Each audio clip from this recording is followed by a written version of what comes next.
আমাদের আজকের এই ভিডিওটি পোস্টের উদ্দেশ্য একটাই, আপনাদের অনুপ্রেরণা দেওয়া। আমরা আজ দেখাচ্ছি আমাদের একটি ছোট ফরেক্স অ্যাকাউন্টের বাস্তব পারফরম্যান্স। হয়তো এই অ্যাকাউন্টটা বড় নয়, কিন্তু এর পেছনের প্রচেষ্টা, ধৈর্য আর অভিজ্ঞতা অনেক বড়। ফরেক্স ট্রেডিং এমন একটি জায়গা যেখানে প্রতিদিন নতুন কিছু শেখা যায়, আর এই শেখাটাই আসল মূলধন। আমরা অনেকেই ফরেক্সে প্রবেশ করি বড় স্বপ্ন নিয়ে, একদিন লাভ করব, স্বাধীনভাবে কাজ করব। কিন্তু বাস্তবতা হচ্ছে ফরেক্সে সফলতা রাতারাতি আসে না। যারা ধৈর্য ধরে শিখছে, পরিকল্পনা মেনে চলছে, তারাই টিকে থাকে। আমাদের এই ছোট অ্যাকাউন্টটি তারই প্রমাণ। অল্প মূলধন দিয়ে শুরু করে আমরা প্রতিদিনের লাভ ক্ষতি বিশ্লেষণ করছি, ভুল থেকে শিখছি আর ধীরে ধীরে উন্নতি করছি। এই অ্যাকাউন্টটি শুধু ট্রেড নয়, এটি একটি শিক্ষার প্রক্রিয়া। আমরা প্রতিটি এন্ট্রি ও এক্সিটের কারণ লিখে রাখি, যাতে পরবর্তী ট্রেডে সেই ভুল আর না হয়।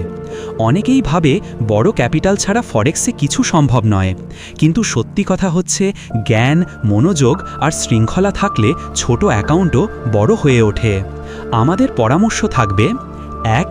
প্রথমে ডেমো অ্যাকাউন্টে প্র্যাকটিস করুন, তাড়াহুড়ো করে রিয়েল ট্রেডে নামবেন না। 2. প্রতিদিনের ট্রেডের জার্নাল রাখুন, কোন ট্রেডে কেন এন্ট্রি দিলেন তা লিখে রাখলে উন্নতি দ্রুত হয়। 3. রিস্ক ম্যানেজমেন্ট সবচেয়ে গুরুত্বপূর্ণ, প্রতিটি ট্রেডে মোট মূলধনের 2-3% বেশি রিস্ক নেবেন না। 4. ফরেক্সকে কখনো জুয়া ভাববেন না, এটি একটি দক্ষতা, পেশা আর মানসিক খেলা। 5.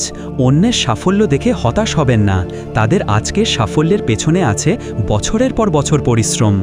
আমাদের এই ছোট ফরেক্স অ্যাকাউন্টের ফলাফল আমরা আপনাদের সামনে আনছি শুধুমাত্র প্রেরণা দেওয়ার জন্য, যেন আপনারা বুঝতে পারেন ছোট শুরু করলেও বড় কিছু করা সম্ভব।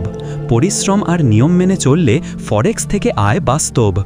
আমাদের লক্ষ্য শুধু লাভ নয়, বরং সবাইকে শেখানো ধৈর্যই সফলতার চাবিকাঠি। সব শেষে একটা কথা মনে রাখবেন: 10. ফরেক্সে হার মানে শেষ নয়।